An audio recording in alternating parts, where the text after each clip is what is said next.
Good evening, everyone. We want to thank you for joining us this evening. This is Parent Supporting Parents. And we've got Vicki Gavin Clark and an entire entourage of folks about to bless us this evening. And I hope that you are ready for this blessing. Of course, we've been missing on Tuesday evenings, but now we've got some good stuff for you. So we want to plan to join with us every Tuesday evening for Parents Supporting Parents. And I just know that this is going to be a rich and rewarding blessing. So here now is Vicki and their entire team. Welcome, Vicki.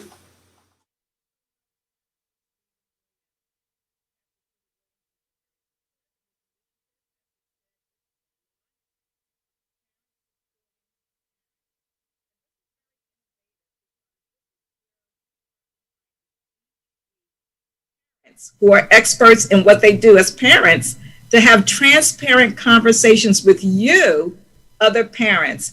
So that's the uniqueness. When we looked at what we could do as far as helping our community, we thought about why not have parents be very transparent with other parents and be a support system to each other, talk about what works and what doesn't work in their experience. So welcome again to Parents Supporting Parents, the very first of a series that we're going to be doing. Tonight, the topic is self-care. How do you take care of yourself as a parent? And so we had, before we do the introductions, 5 key questions to ask you. Number 1, are you getting at least 8 hours of sleep?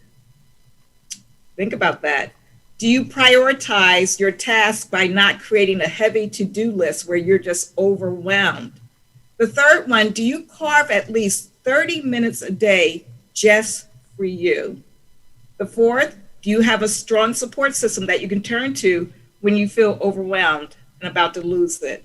And the fifth one is, do you check in on your emotional well-being on a regular basis? If you're saying no, this is for you. This conversation tonight is for you. So why do we have all women here? You see the beautiful picture of Clara Ruffin and her husband, but she's the only one coming in. It doesn't mean that men don't get overwhelmed and that they don't need self-care, but studies show that the average mom only gets 17 minutes of free time for herself on a daily basis. It also shows that the mother usually is the one still carrying the bulk of the responsibility, even though she might be working the bulk of the responsibility at home. And then also the last startling statistic is that moms usually work between their jobs, between their home responsibilities, 98 hours a week. So that's why we're starting right here with our mothers. So I am so pleased. I feel very honored to have a distinguished group of panelists, mothers and experts in their own rights. And they have an array as far as the ages of their children. So what I'm going to do, I'm going to start in my picture. My view is Glendra. If you could just introduce yourself. Usually the moderator introduces the panelists, but I'm having our guests, our adults, our parents introduce themselves because they're the experts. So Glendra, just tell our viewers your name, your background, and the ages of your children. Okay, thank you, Vicki. My name is Glendra Lewis. And my background is in law enforcement and community activism. I have a 20-year-old son and a 15-year-old daughter. Thank you so much, Glendra. Candace. Hi, my name is Candace, and thank you so much for inviting me here this evening. And it's lovely to see all of my sisters here as well. Thank you so much for this opportunity, Vicki. So I am the mother of an 18-year-old girl and of a 7-year-old girl. And my area of expertise is in just that, being a mother. Awesome. Rachel. Hi, my name is Rachel Daniels, and my background is in nursing. I'm a registered nurse, and I have 2 children, ages 6 and 3, a boy and a girl. Okay, and then last but certainly not least, Clara. You could just unmute yourself, Clara. Thank you. I'm Clara Ruffin, and I'm the wife of Richard Ruffin, his wife of 52 years. I'm the mother of 2 adult sons, Dr. Richard Ruffin, who works in a local hospital, Dr. Vernon Ruffin, who is an instructor, has his PhD in neurophysiology. I'm the proud grandmother of 2 adult grandchildren and 2 very young grandchildren, one 4 and the other 5. And we have a camp for inner city kids. So I have more children than any of the panelists. And they range in age from 5 to 13. Okay, thank you. So you see we have an array of ages here that are represented from a parenting standpoint. So I'm going to throw the first question out. Whoever wants to jump in, certainly do so. Why is self-care, from your standpoint, why is self-care so important for parents? Why should they have a self-care plan? I would like to respond to that. Okay. One of the reasons it's important to have self-care is it helps to create balance and it helps to keep us sane.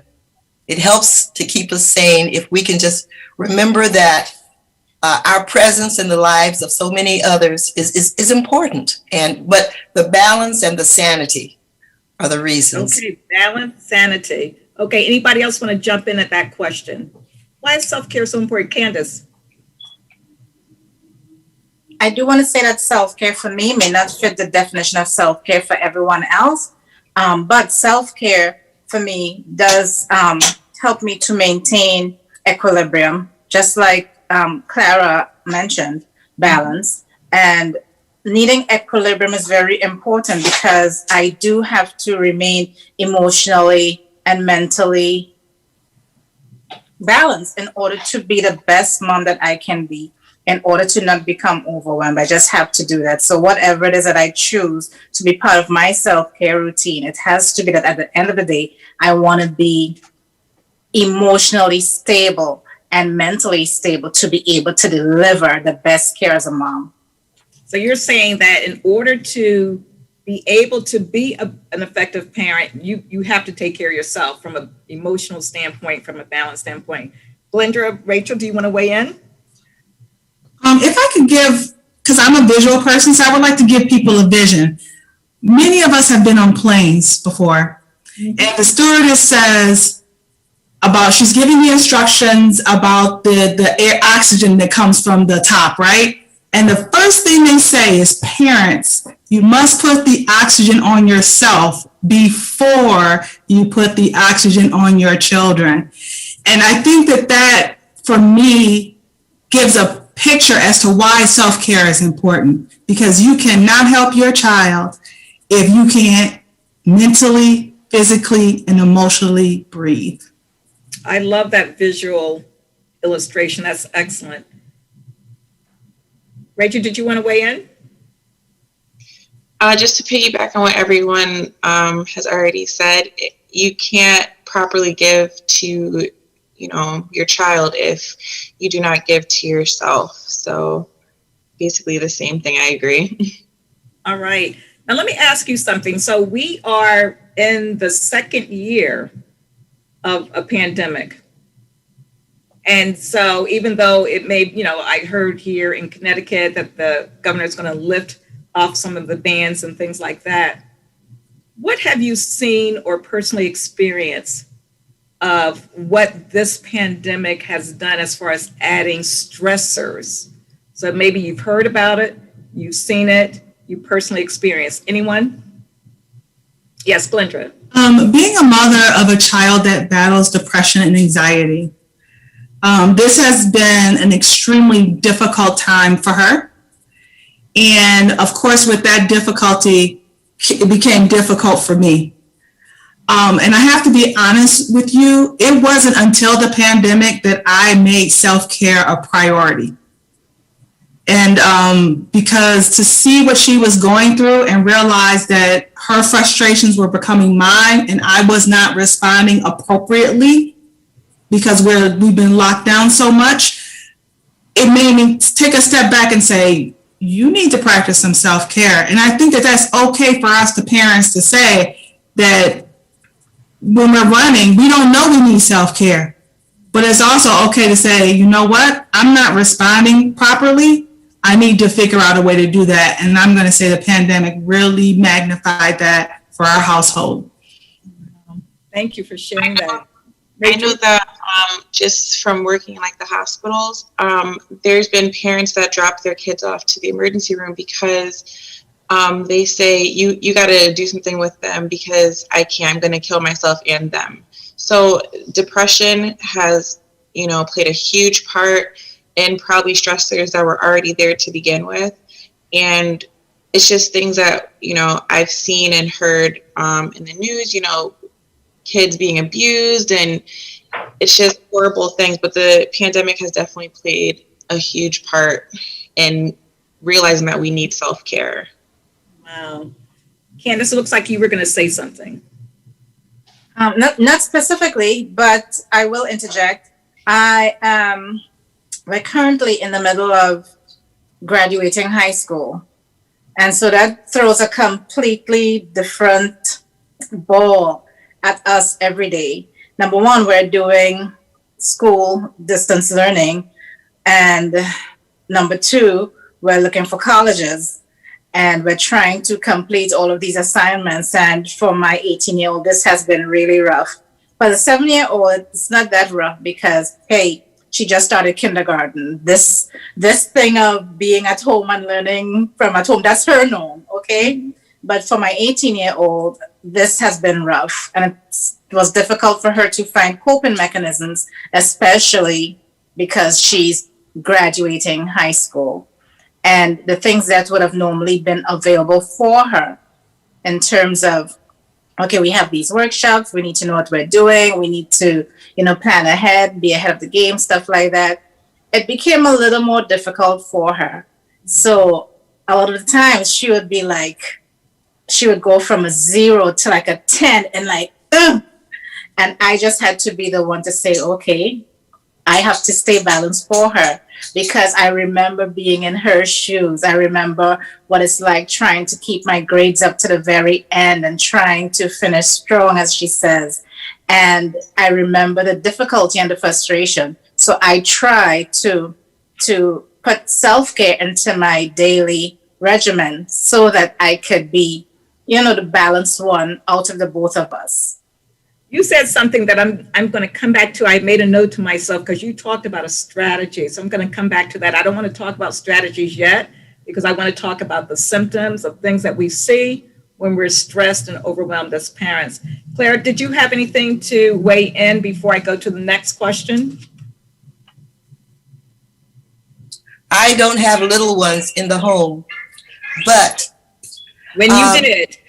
I'm sorry, but When you did. When I did, I had to, it seemed that at that time I was wearing so many hats that I think we sometimes get into that place of denial or not recognizing that we are impacted as greatly as we are. You're putting out one fire over here, another one over there, and you find at the end of the day, you are just wiped out because you're dealing with your husband, you're dealing with your children, and you're in that place of feeling less than you want to feel. We don't have that strength that we envision ourselves having to be good people or good wives or good mothers. And so I do remember just being wiped out and not really aware of this self, just looking to myself to take care of myself. When I would get frustrated, maybe I would overeat. Whenever I felt a certain way, I knew that to exercise was the best thing to do.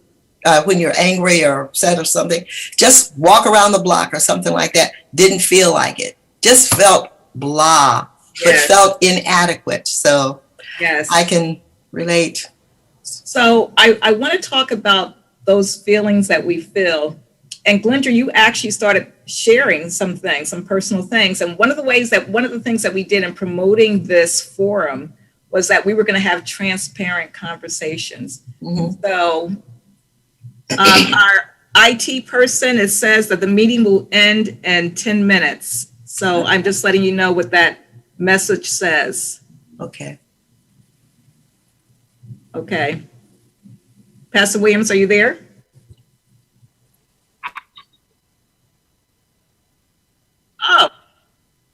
Oh, okay. Okay. All right then. Can you do anything about it, or do I need to do anything? Okay. Okay, so folks, here's the question, and I'm going to take care of that then.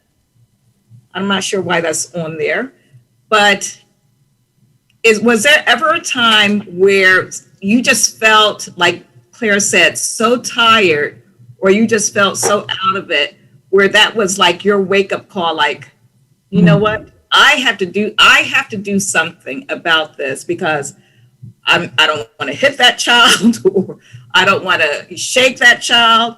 I don't want to have to be going to jail over anyone or anyone. I got to do something about me. And so just think about that, and you can continue talking while I take care of this real quick. And I do want to say, it'll probably, if it kicks you out, just start it again and you'll be fine. All right, then. Go ahead. Did you want me to start on that? Go ahead and start. Yes to all of those things. And I have to be honest, there was a time where prayer didn't deal with it for me.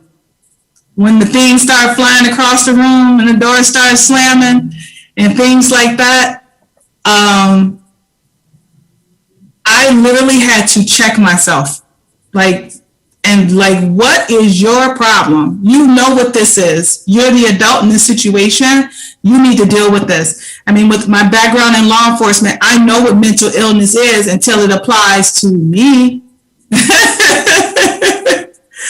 And so I know we're going to talk about support groups later down the line, but I literally had to call home to Detroit and say to one of my harshest speaking girlfriends, I got a problem. And after she checked out on me, which she did, she said, now breathe. She said, now you breathe. Whenever things are going on around you, you take a deep breath and you breathe. When you know nothing, what do they say? When God said, you know nothing else to do, you stand. I stood. So I breathed. And I think that we need to, as parents, understand that it's okay if we're not perfect. It's okay that we're not going to always do the right thing, because we're trying to teach our children that, right? So if we're going to be our son's first girlfriend, our daughter's first best friend, then we need to give ourselves that level of flexibility. So I would say to any parent that's going through that type of thing, be your own best friend and allow yourself to be fallible. You're not perfect, and that's actually okay. Wow. Thank you so much for that, Glenda. That was, really spoken from the heart. Anybody else before I go to the next question? I can share. Okay.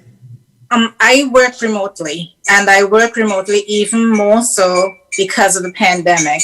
Now I only go into the office once for a couple of hours for the month, and I do staffing, and we take care of patient care, and it's crazy. That's crazy. And I realized at the beginning of the pandemic, and this wasn't anything specifically that my children were doing. However, what it did, it pointed out my response to my children. Everything became so hectic because now I brought the office into my home, which is never a good thing, especially as hectic and out of control as patient care can get. And I was beginning to respond to my kids in a way in which I understood that's not me. That's not what I want to do. You know, when I'm in the office, I have the freedom and I have the support of certain things, but I lacked that when I was at home. and I had to really take a step back. And this is where my experience would differ from yours, Glendra, because prayer did work. I always pray. For me as a parent, prayer is always my go-to. I mean, I shouldn't say it's always my go-to. Sometimes I forget that I have that very powerful weapon, but prayer is a really powerful weapon. And at that time, I had to go and then I had to refer to some scriptures, especially in Matthew 6:34, where I learned that don't worry about anything, because today and tomorrow, it's going to take care of itself. Awesome. Awesome. So my question to you all is, for mothers who are listening, for parents who are listening, and a friend even brought this to my attention, even those individuals who are taking care of elderly parents. I mean, this is a message for them too. Where do you start? As women, we tend to be nurturers. We tend to be caregivers. We tend to take on the world, at work, at home, wherever we go, we take on. Where do you tell someone to start when they just feel like they can't see the light at the end of the tunnel? Where would you tell them to start? And I'm going to ask that of each of you, so if you can just go around. Okay, so at one point I was a caregiver to my 88-year-old grandmother when the pandemic started, as well as my daughter. And my grandmother had lost her sight, so she was in the grieving process after being able to see most of her life. And I literally started with 3 minutes in my car, in the driveway. And I even felt guilty. I don't know about anyone else, but I felt guilty about those 3 minutes, and I had a little anxiety about those 3 minutes in the car. But I made a promise to myself that I was going to start with 3 minutes, and this is going to sound silly, and add 30 seconds each time. Because we can get to a point where we feel like we're letting everyone down and we're not holding up our end of the bargain, like Clara said.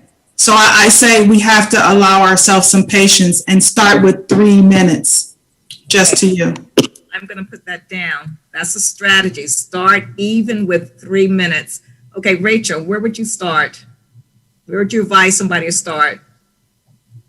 So I would say that I do like a reset every day, because I am very guilty of the fact that when it's time to go to school and I got to start work at 7:30, I'm like screaming at my son that I've told him 3 times to put his shoes on, we got to go. And every day basically, I say, well, he's only 6, and I have to like just do a lot of talking to myself and just reevaluating, did I really have to yell that, last time, or, really trying to not make myself feel guilty for doing that. And then sometimes on the drive home after driving him to school, I just like take a few minutes and listen to music or whatever the case is before starting the next thing, or, working with my 3-year-old or whatever the case is. But it's not easy at all. Okay, this is real talk. It is not easy. Start with the 3 minutes. And Candace, you said something that Rachel re-emphasized, the self-talk. Talk to yourself. And I heard you say the same thing, Glendra. You're talking to yourself like, okay, let me get a grip on this. Okay, he's only 6. Okay, let me model the example. So Candace, where would you advise a parent to start? They just feel like, I can't squeeze 15 minutes. I can't squeeze an hour. Where would you advise them to start? First of all, I want to remind us that no one has a perfect parenting strategy. And it's going to take us a lifetime to develop those. And with each new opportunity, we have to be a parent or to exercise parental rights per se. Maybe we have a niece that we're raising, or maybe we raise a foster kid or whatever it is. Those are new opportunities that, we just thank God for, and thank God for the opportunity to hone our parenting skills. So no one has it 100%. Okay, and I'm going to stop you for a minute, because we may lose this segment, and you may have to come and sign back in. I apologize to our viewers regarding something that's happening to Zoom. So if we lose connection, sign right back on. Viewers, stay tuned because you're going to hear the strategies.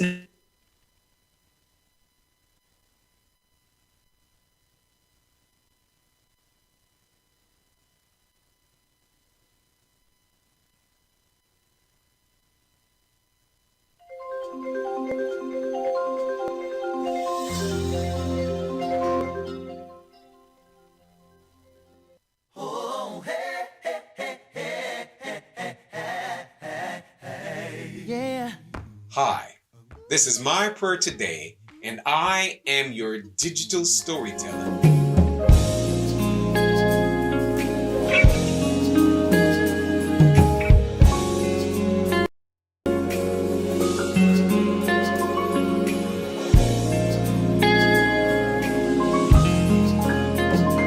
The Lord is my light and salvation. Whom shall I fear? Whom shall I be afraid? The Lord is my light and salvation. Whom shall I fear? Whom shall I be afraid? I will wait on you. I will wait on you. I will trust. So folks, I just want to encourage you to stay with us. All right? Vicky will be right back. We're going to play this song and then we're going to get them back on. All right. The Lord is my light and my salvation. Trust in you. Yeah. I will trust in you. The Lord is my light and salvation. Whom shall I fear? Whom shall I be afraid? The Lord is my light and salvation. Whom shall I fear? Whom shall I be? I wait on you. Yes. I will wait on you. And I will trust. I will trust in you. Yes, I will. I will trust in you. This part says, I will remain. Confident in this. I will see the goodness of the Lord. I will remain confident in this. I will see the goodness of the Lord. The Lord is my light and salvation. Whom shall I fear? Whom shall I be afraid? The Lord is my light and salvation. Whom shall I fear? Whom shall I be afraid? I will wait on you. No matter how long it takes, I will wait on you. And I will trust. I will trust in you till I die. I will trust in you. Let's do that again. The Lord is my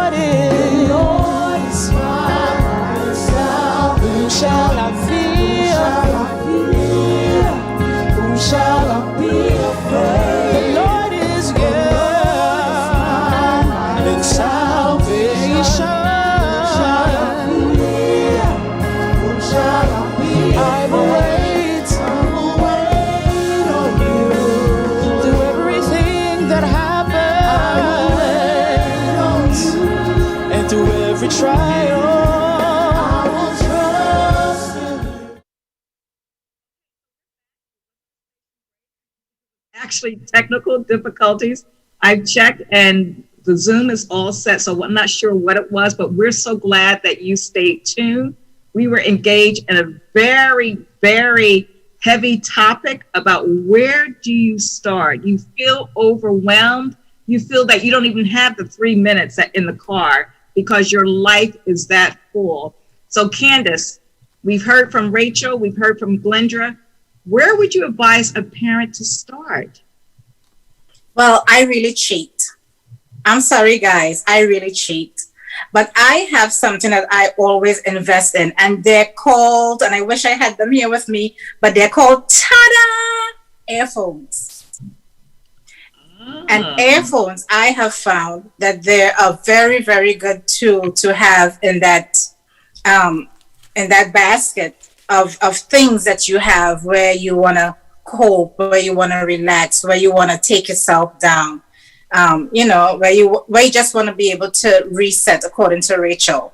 And what I do when I find myself having to do things where I do not even have the time to do it, then I approach it like a big girl. I put my earphones in while I'm doing it. And guess what? Now it's no longer a task, because whatever I'm listening to on earphones, it's not just for music. It's for whatever you enjoy listening, whether you're listening to a podcast, whether you're listening to an Audible book. And there are many, many free Audible books, guys, on YouTube, okay? Or you can Google, not just on YouTube, but other places that you can get free Audible books. You can find one that you like, and that's a way of cheating, even while you're doing a task that you may not necessarily enjoy doing. But you wind down as you listen to whatever you're listening to while doing your task. And the two benefits of that is this: you're getting the task accomplished, and you're also getting some you time in, and you're getting really, really good results out of how you approach the task. Awesome. Awesome. We're talking about resetting, the quiet time, shutting yourself off from the world. Okay, hearing some great strategies. Clara. Yeah, okay, yes. I appreciate everything that I've heard thus far. What I try to do, because certain times of the year, things seem to be very, heavy on me. I'm easily overwhelmed. I take advantage of getting up in the morning, and I come down to my living room and I get on my knees. I don't have to be there a long time, but I sure do connect. And that Matthew 6:33, seek ye first the kingdom of God, and all other things will be added unto you. That really does work. So nothing can really touch me as heavily as it might. And it helps me to have the perspective that this time, whatever this is not forever. I've said that I have two sons who are doctors. When I was going through that time of when they were young or whatever, you never could have told me that I was a successful mom. People are looking at me now and say, oh, you did all right. No, I didn't. I didn't feel that I was doing all right. But one thing about the pandemic is that it caused me to refocus and to look at the things that are most important. And really, my sanity is important. My relationship with God and with others, very important. And therefore, I get that added strength to combat anything that comes. And I just want to share this. I have a friend who has started something called Tuesday Tea at 2. One time a week, Tuesdays at 2, she gets out her best china. She gets herself a little bit of tea for that china. She sits down, she cuts off her cell phone, the telephone, the radio, everything. And just maybe 15 minutes a week, she's able to breathe in and to breathe out. We forget to breathe sometimes because we are so on every side. There are demands made of us. You have little children. Some of you have little children, and some of you have little grandchildren, and you have someone pulling on you. You have the demands that your jobs might make of you. And we don't always feel all that good about some of the choices we've made, or some of the words that we've used, or some of the anger that we've shown. We're trying to do so many things at one time as mothers, Yeah. So my friend who has that Tuesday tea at 2, she shuts out the whole world and all of its problems. And sometimes you even have to cut off the television set because the news is depressing. Yes. The violence in the news and just a whole lot of things are happening, and we have to keep our sanity. We have to fight for our balance. Yes. And we have to sometimes we have to assess the situation. I really like that Glenda said that she was able to reach out to a friend, and the friend was a real friend. We don't need anybody who's going to co-sign our madness. We need someone who's going to tell us the truth, That's right. and help us to come down from that high that we're on, or to pick us up from that low that we've gotten to, because we can become depressed when we really look at it. So that's my contribution there. Thank you so much, Claire. So believe it or not, we're wrapping up. Oh. And so what I want to do is really talk even more, take a deeper dive into the strategies. Okay. There are individuals right in our community parents who just want to throw up their hands and say, I give up. I don't know what to do with this team. Oh. I don't know what to do with this child. As Rachel said, I just want to drop them off somewhere. And they're just overwhelmed. And so I want to dig a little deeper into the strategy. So there's an excerpt, and hopefully we'll be able to show it on our website. We'll be able to show it on our Facebook page. I'll share that in a few minutes, where the author of a book is actually entitled Joy Fixes for Weary Parents. Joy Fixes for Weary Parents. And actually, I've ordered 3 copies. And if you're on YouTube, you can just put a chat in the chat. If you're the first 3 people, I would like the book Joy Fixes for Weary Parents. I would need your name and contact information. The first 3 people, that book is yours. But the author talks about things like journaling. And we heard about music. She also talks about taking a walk, just putting things down and taking a walk. She talks about, interesting enough, doing something for somebody else, like being a blessing for somebody else, because that takes you out of your own mindset. And a lot of different things. So I'm going to ask you, and just sharing with our viewers, sharing with our parents, what else has worked for you? Just dig a little deeper and just share with them, what else has worked for you in addition to the starting with the 3 minutes, the earphones, the resetting, connecting with God, telling yourself, this too shall pass, or this is not forever. Let me digress. And I remember Rachel, my daughter here, actually, the song is This Too Shall Pass by Yolanda Adams. And she did a CD, and the song, it repeated over and over again. And she gave it to me because I was just going through, I had a lot of stress. And I would listen to that song over and over again, This Too Shall Pass, and put it in perspective for me. The Tuesday Teas, what else would you tell folks as they feel like they are just really just on the brink of losing their very minds? What else would you tell them? Glenda, we'll start with you. Well, I'm going to share this with you. A major step that I took was I changed my profession. I evaluated the amount of stress that came from that profession, and I strategized. It wasn't an immediate overnight I quit thing, but I prepared myself to take on another position that allows me to help others. And I will be 100% honest. When I go to work, most days, just hearing somebody say thank you to me instead of me always saying thank you to someone else, it really made a change in my life. So while I know that's not everyone's journey, what I am saying is you have to reevaluate what's important to you. And I had my little senior lady, she passed this year at 106 years old. But she said this to me: you need to ask yourself, is the juice really worth the squeeze? And if that answer is no, you need to find a way out of that as quickly as you can. So that was a strategy that it took me 3 years to implement. But in having that plan, I knew the end was coming. Right? I knew it was coming. So like Claire said, And like Candace said, when you know this too shall pass, and Rachel, when you know that this too shall pass, you start to feel lighter. You start to feel more relaxed.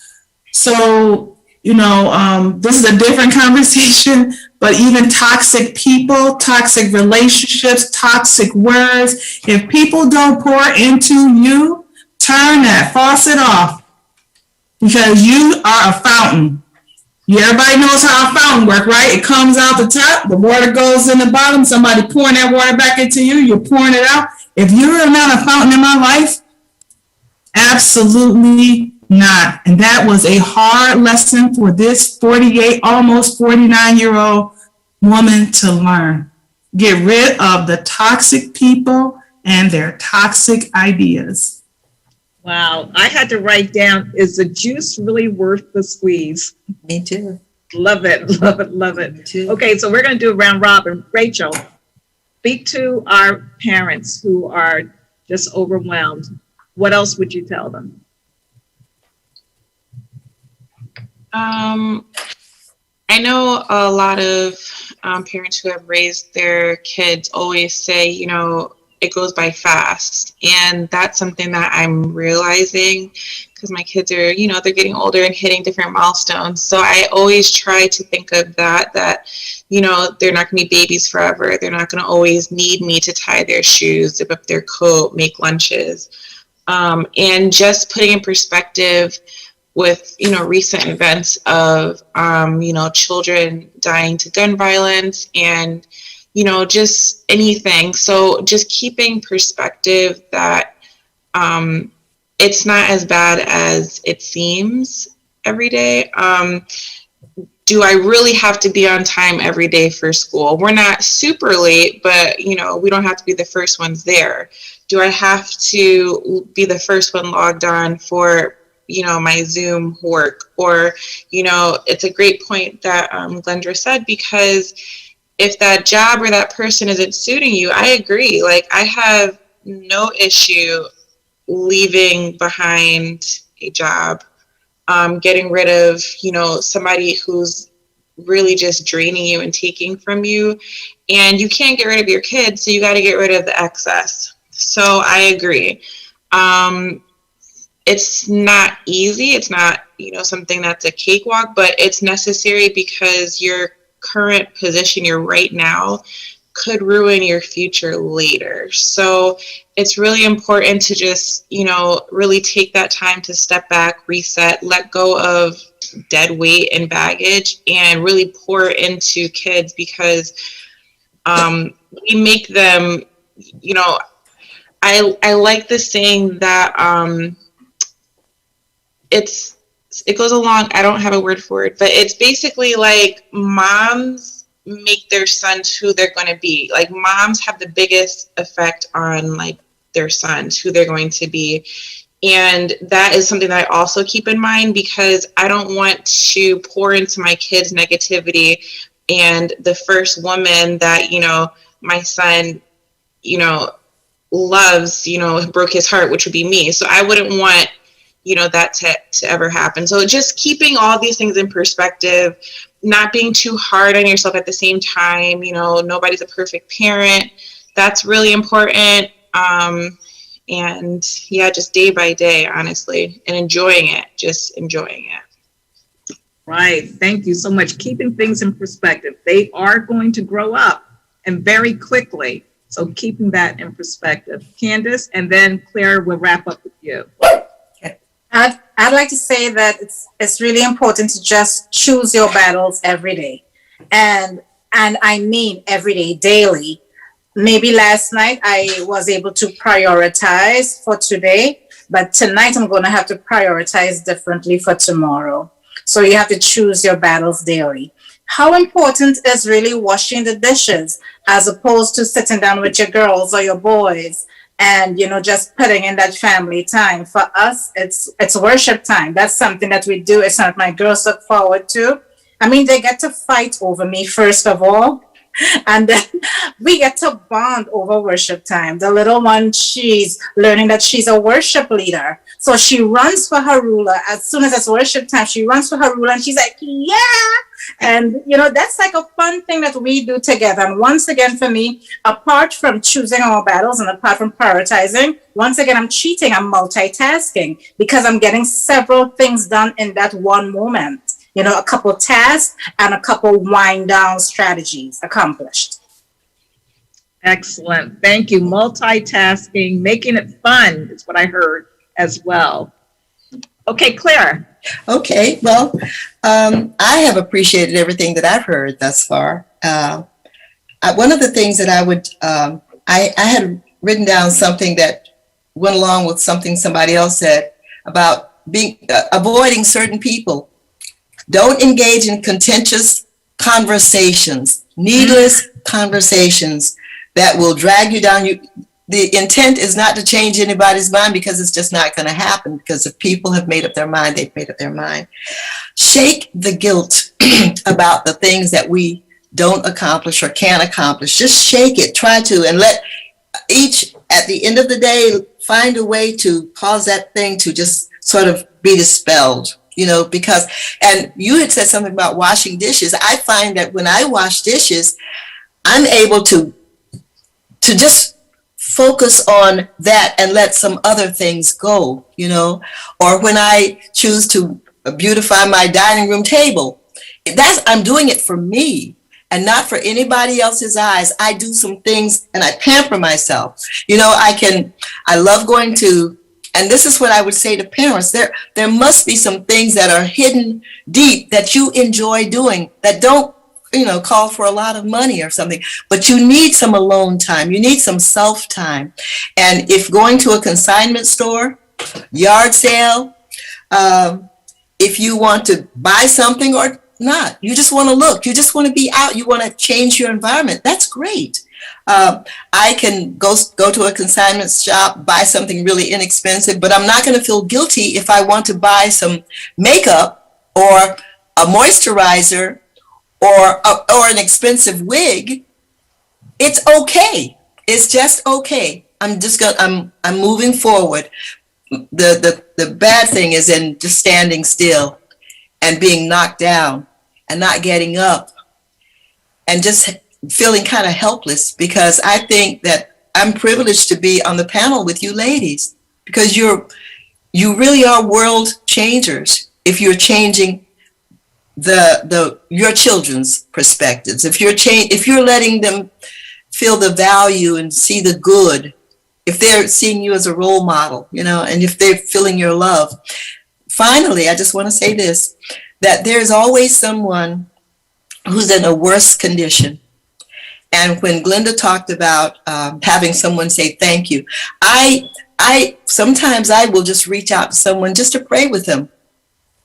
And at the end of that prayer, they feel better, but guess what? I feel better too.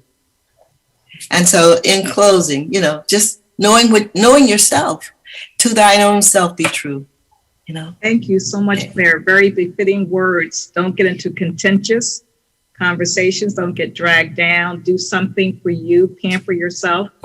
You've shared some of your favorite strategies. One of my favorite ones that I've been using for years is get in the shower, pull the curtain rods back, the shower curtain back, and that's your world for 5-10 minutes. Okay, it's free too. I'm taking a shower. Well, later on, I have to pay the water bill.